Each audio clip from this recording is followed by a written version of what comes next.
There's a 4-step protocol that the most influential people in the world run in every high-stakes situation they walk into. Not just on stage, in the boardroom before a budget gets cut, across a dinner table when a deal is quietly being decided, in the 30 seconds before a conversation that could change a client relationship for good or for bad. And almost none of them could explain it to you if you asked. They just do it. And today, I'm going to show you exactly what it is and how to run it yourself. Because the thing most leadership programs get completely wrong is that they teach you what to say. Nobody teaches you how to show up. And those are not the same thing. So let me tell you about a standoff. 1993, Waco, Texas. Federal agents on the one side and a heavily armed group barricaded inside a compound on the other. The negotiation drags on for weeks. And every single conversation matters. The FBI, they send in their top negotiators. Trained, experienced, serious people. And for the first several weeks, they fail. Completely. Every call escalates. Every conversation makes it worse. Because they keep doing the same thing. They walk into each call reactive. Responding to the energy the other side is throwing at them. Matching tension with tension. Urgency with urgency. The frame inside that compound is chaos, paranoia, and control. And every time the negotiators picked up the phone, without realizing it, they stepped into that frame. Until one negotiator changes the approach. He slows down, drops his voice, stops arguing facts, and starts acknowledging the feelings. He reads the energy before he responds to it. He chooses a specific role, and he holds it, even when the other side pushes back. He runs what I'm about to teach you, and this is the single most transferable skill I know because it works in any room where perception, trust, and influence are on the line. This is frame control. I'll teach you the 4 steps. Each one builds on the last, so let's go. Step 1 is diagnose the energy. Before you say a word, you read. And I mean that literally. Pause for even just a few seconds and ask yourself, what is the dominant energy in this room right now? Not what do I want to say? Not am I ready? What is happening in this room right now? There are 3 states that you will almost always walk into in every high-stakes situation. The first one is flat. People are tired, they're distracted, they're low investment. They're present in the body, but they're somewhere else in the mind. The second is anxious. High stakes, tight energy, everyone's waiting to see who blinks first. And the third one is resistant. Skeptical, arms crossed literally or figuratively. Basically, convince me. That energy. The negotiator at Waco, they diagnosed anxious, paranoid, and controlling. Every single call. Not a surprise, right? And then they stopped pretending it was anything else. That's the convincing move. Most people walk into a room and they project the energy they want to feel. They skip the diagnosis entirely. And then they wonder why the conversation didn't land. Diagnosis costs you nothing. It takes seconds and it changes everything that comes after it because you stop reacting and you start leading. So here's how to use it. Next time you walk into an important meeting, before you sit down, before you say a word, take one breath and silently name the room. Is it flat? Is it anxious? Or resistant? One word, that's it. That single word stops you from projecting the wrong energy and tells you which version of you the room actually needs. You will feel calmer instantly because you're the only person there who knows what's really going on. But reading the room is useless if you don't decide what to do with it. That's the next step, and it's the one almost everybody skips. So step 2 is choose your role. Once you know what the room needs, you decide how you want to be experienced in it. Watch out. This is not a mood or a personality, but a function. What does this situation need from me right now? Not what do I feel like giving? You pick from 3 different roles available to you. Each one is designed for a different energy state. This is tactical. Number 1 is the anchor. Calm, grounded, slows the room down. This is your role in anxious or chaotic energy. Second is the challenger. The challenger raises the stakes, disrupts the comfort. This is your role when the room is flat and nothing you say is landing. And number 3 is the guide. That is a warm and inviting, low threat, high trust energy. This is your role when the room is resistant or skeptical. The Waco negotiator, they chose anchor with a guide underneath. Steady presence, no pressure, no confrontation. Just, I'm here. I'm not going anywhere. I'm no threat.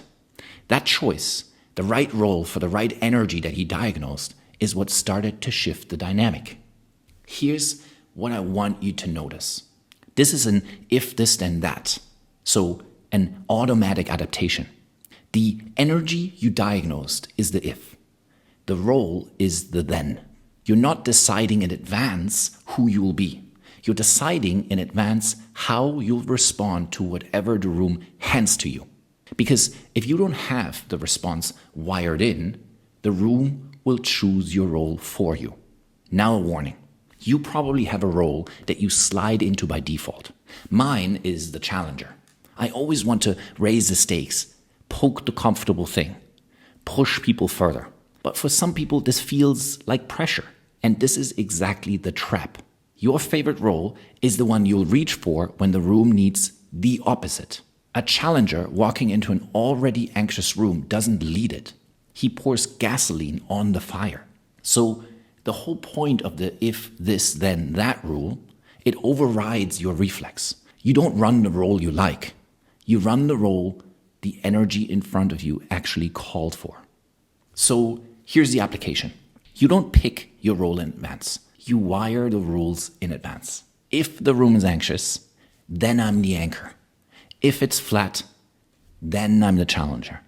If it's skeptical, then I'm the guide. 3 rules, memorized cold, so the moment you diagnose the room in step 1, the role is already decided.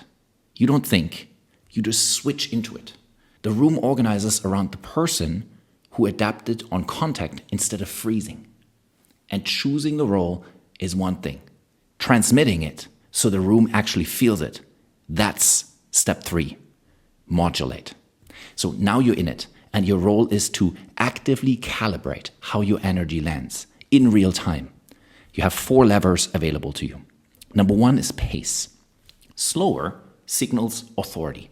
Faster signals anxiety. In almost every high-stakes situation, slower wins. Number 2 is volume. Going quieter pulls people toward you. Going louder almost never does what you think it does. Number 3 is physicality. Stillness communicates security. Constant movement, shifting, touching your face, that signals you're not fully settled. And people read it. Number 4, that's your word choice. I want to make an important point is very different to saying, here's a question worth sitting down with. It's the same information, but it's a completely different perception of the person delivering it, isn't it? The mistake most people make, and I've watched this happen in boardrooms, in pitches, in client dinners, is that they modulate reactively. The room goes flat, they get louder, and of course faster, which amplifies exactly the wrong energy. The room gets tense, they start over-explaining, which reads as defensive. Intentional modulation means you lead the room toward where you want it to go, not respond to where it already is. The negotiators who started working this way at Waco, dropping volume, slowing pace, using silence as a tool, they noticed something remarkable. The other side started to modulate to match them. That's the physics of frame control. The most regulated person in the room sets the emotional temperature for everyone else. You are always setting a temperature. The only question is whether you're doing it on purpose. So here's the move you can run tomorrow. Next time someone fires a hard question at you, do not answer on the rebound.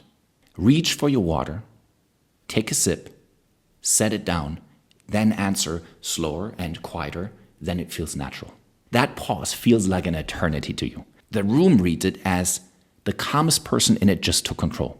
Run that one lever, the pause before the answer, and you watch people start matching your pace instead of you matching theirs. And here's the part where people completely wreck their results, and I want to make sure that you are not one of them. The first 3 steps are easy when the stakes are low. There's one move that determines whether all of this survives the moment someone pushes back hard, or if it collapses on contact. That's step 4, and that's hold. This is the one that determines everything, because the first 3 steps are relatively easy to execute in a low-stakes moment. Hold is what separates the people who occasionally have executive presence from the ones who are known for it. Holding means you do not hold your frame when the room pushes back. A client challenges your pricing in front of other people, you hold.